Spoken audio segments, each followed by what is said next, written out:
How much can one organization change before it's no longer the same organization? OpenAI started as a non-profit research foundation, but it's now seeking a valuation of $150 billion US, which would require a lifting of the profit cap and significant changes to OpenAI. Now, this all comes off the back of the pursuit of a $6.5 billion funding round. Now, building AI, or at least anything close to AGI, is a very expensive business, and as a result, OpenAI is seeking more and more money, even though they do have pretty good revenue numbers.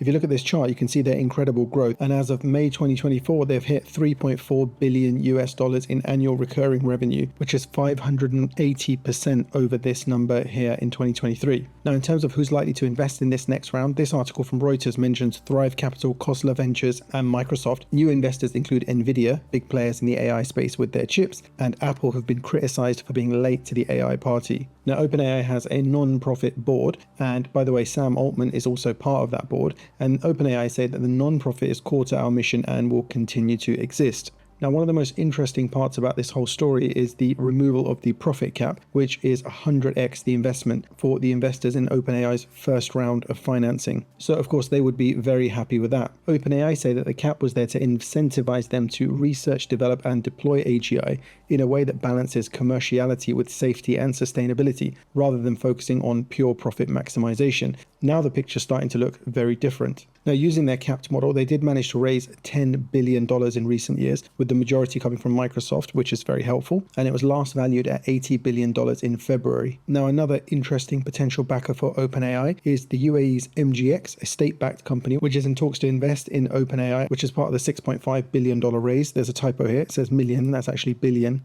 Now, their strange, unusual, and complex structure can be found on their website, so you can have a look what it currently looks like, and it might be worth taking a screenshot of this because it's likely to change in the not too distant future. So you've got the board of directors at the top. They control OpenAI Inc., which is a public charity non-profit. They own a holding company for OpenAI non-profit employees and investors, and they are the majority owner of OpenAI Global LLC, a capped for-profit company. This has a major investor of Microsoft, and the employees and other investors sit here somehow, and you've got the OpenAI GP LLC, whatever that is. Now, let's hear what Elon Musk, one of the founders of OpenAI, who also put the largest amount of money in at the start, in the region of $45 million US, had to say about the changes in OpenAI's structure. So OpenAI was actually started, and it was meant to be open source. I named it OpenAI after open source. It is in fact closed source, super closed. It should be renamed super closed source for maximum profit AI. So because this is what it actually is. I mean, fate loves irony. I mean, in fact, a friend of mine says like the way to predict outcomes is the most ironic outcome is the most. It's like this Occam's razor, like the simplest sort of explanation is most likely. And my friend Jonah's view is that the most ironic outcome is the most likely. And that's what's happened with OpenAI. It's gone from an open source foundation, a 501c3, to suddenly it's like a $90 billion for-profit corporation with closed source. So I don't know how you go from here to there, but that seems like I don't know how you get, I don't know, is this legal? So as you saw... All right, as you can see, Elon Musk doesn't mince his words and made it pretty clear how he feels about it. Now, one thing that I've learned through all of this is that Sam Altman is a very skillful maneuverer. Now, in case you didn't know, Sam Altman also used to run Y Combinator before running OpenAI. And back in 2008, Paul Graham had this to say about him. Sam Altman has it. You could parachute him into an island full of cannibals and come back in 5 years and he'd be the king.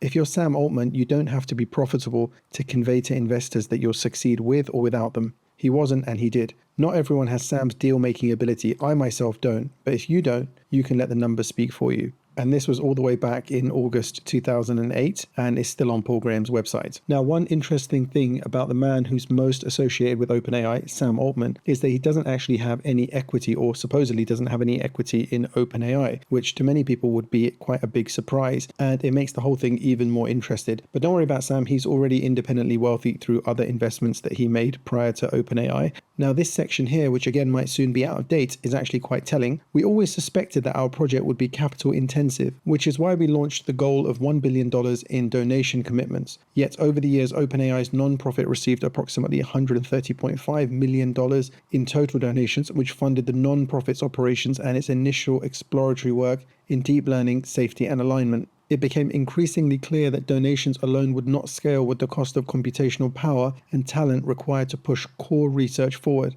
jeopardizing our mission. So we devised a structure to preserve our non-profit's core missions, governance, and oversight, while enabling us to raise the capital for our mission. Now, for me personally, I think that as the competitive landscape for AI hots up and the eye-watering returns which are there to be made for whoever wins this race become more and more clear, I think OpenAI under Sam Altman is going to morph into a much, much more profit-focused company and end up being much like any of the other big tech companies. Let me know in the comments below what you think of these changes. Do you think they're good for AI, good for AGI, or do you feel misled by OpenAI, and do you feel that it's kind of unethical to change from a non-profit to a for-profit company, especially for all those people that were involved early on, like OpenAI and the other people that had good intentions to help make AI safe? And if you don't want to be the last to know about AI, tech, programming, and business news, make sure you hit subscribe. Thank you for watching.